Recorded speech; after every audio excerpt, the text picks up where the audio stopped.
நண்பா, மாட்டு பண்ணை ஆரம்பிக்கிறது ஒரு நல்ல யோசனைதான். ஆனா அதுக்கு கொஞ்சம் திட்டமிடலும் உழைப்பும் தேவை. வாங்க, ஒரு லாபகரமான மாட்டு பண்ணையை எப்படி ஆரம்பிக்கலாம்னு கொஞ்சம் விளக்கமா பாப்போம். லாபகரமான மாட்டு பண்ணை உருவாக்குவது எப்படி? சிம்பிளா சொல்றேன். 1. திட்டமிடல் பிளானிங் ரொம்ப முக்கியம். எத்தனை மாடுகள்? முதல்ல எத்தனை மாடுகளோட ஆரம்பிக்க போறீங்கன்னு முடிவு பண்ணுங்க. ஆரம்பத்துல ஒரு 5 முதல் 10 வரை மாடுகளோட ஆரம்பிக்கிறது நல்லது.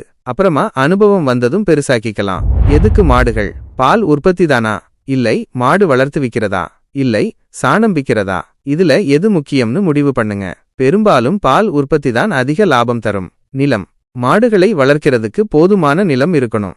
அவங்களுக்கு கொட்டகை போட, தீவனம் வளர்க்க, மேய்ச்சலுக்குன்னு இடம் தேவைப்படும். பட்ஜெட். எவ்வளவு பணம் உங்ககிட்ட இருக்கு? எவ்வளவு கடன் வாங்கணும்? இது எல்லாத்தையும் தெளிவா எழுதி வச்சுக்கோங்க. 2. கொட்டகை அமைத்தல். House for கவுஸ்.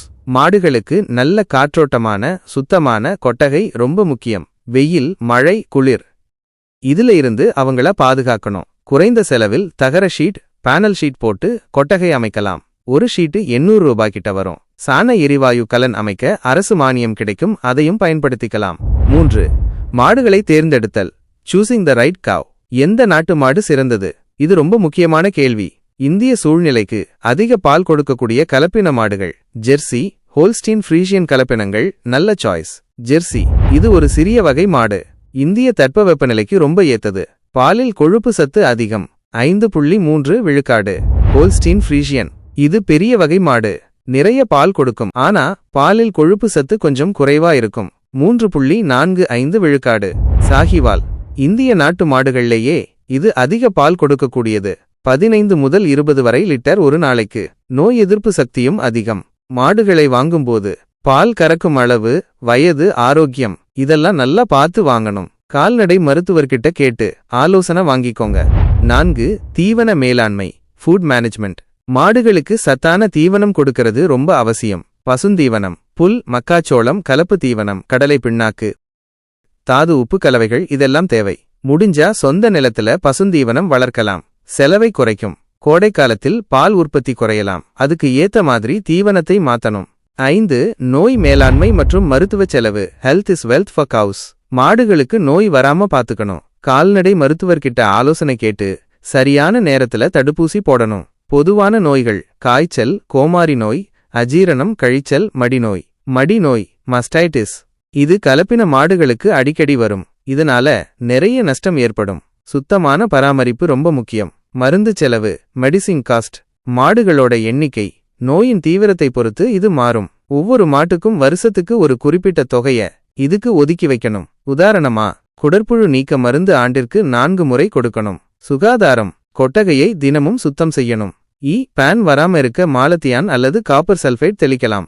6. செலவுகள் எக்ஸ்பென்சஸ். மாடுகளின் விலை. ஒரு மாடு 50,000 ரூபாய் வரை வரலாம். 20 மாடுகளுக்கு 10 லட்சம் ரூபாய் ஆகும். கொட்டகை. நிலம், கொட்டகை, தண்ணீர் வசதி. சொந்த நிலம் இருந்தால் குறைவாகும். தீவன செலவு மாடுகளின் எண்ணிக்கையை பொறுத்து இது மாறும். மருத்துவ செலவு மேலே சொன்னது போல. மின்சாரம், தண்ணீர் இதற்கும் செலவு உண்டு. வங்கி கடன். மாட்டுப்பண்ணை ஆரம்பிக்க வங்கிகள் கடன் கொடுக்கும். அரசு மானியங்களும் கிடைக்கும். இத பத்தி விசாரிச்சு தெரிஞ்சுக்கோங்க. 7. வருமானம் இன்கம். பால் விற்பனை.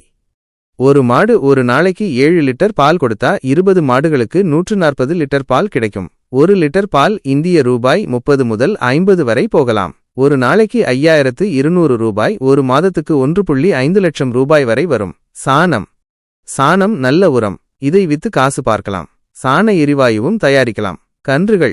கன்றுகள் வளர்ந்து பெரியதானதும் விற்கலாம். நெய், பனீர் நீங்களே மதிப்பு கூட்டிய பொருட்களை வித்தால் கூடுதல் லாபம் கிடைக்கும். புதிய விவசாயிக்கு அறிவுரை அட்வைஸ் ஃபார் நியூபீஸ். பயிற்சி முக்கியம். மாட்டுப்பண்ணை பத்தி நல்லா தெரிஞ்சுக்கணும். கால்நடை துறை நடத்துற பயிற்சி வகுப்புகள்ல கலந்துக்கோங்க. நிறைய விஷயம் கத்துக்கலாம். சின்னதா ஆரம்பிங்க.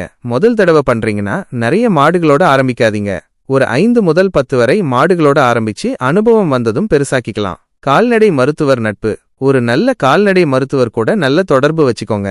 மாடுகளுக்கு ஏதாவது பிரச்சனைனா உடனே உதவி கிடைக்கும். சுகாதாரம். பண்ணையை எப்பவும் சுத்தமா வச்சுக்கோங்க. இது நோய்கள் வராம தடுக்க உதவும். சந்தை வாய்ப்பு. பாலை எங்க விற்க போறீங்கன்னு முன்னாடியே முடிவு பண்ணிக்கோங்க. பால் பண்ணைகள். நேரடியா வீட்டுக்கு விக்கிறது, கடைகளுக்குன்னு பல வழிகள் இருக்கு. கடின உழைப்பு. இதுக்கு கண்டிப்பா கடின உழைப்பு தேவைப்படும். மாடுகளை நல்லா பராமரிச்சாதான் லாபம் பார்க்க முடியும். பொறுமை. எடுத்ததும் பெரிய லாபம் வந்துடாது. கொஞ்சம் பொறுமையா படிப்படியா வளர்ந்தா நல்ல லாபம் பார்க்க முடியும். நண்பா, மாட்டுப்பண்ணை ஒரு நல்ல லாபகரமான தொழில்.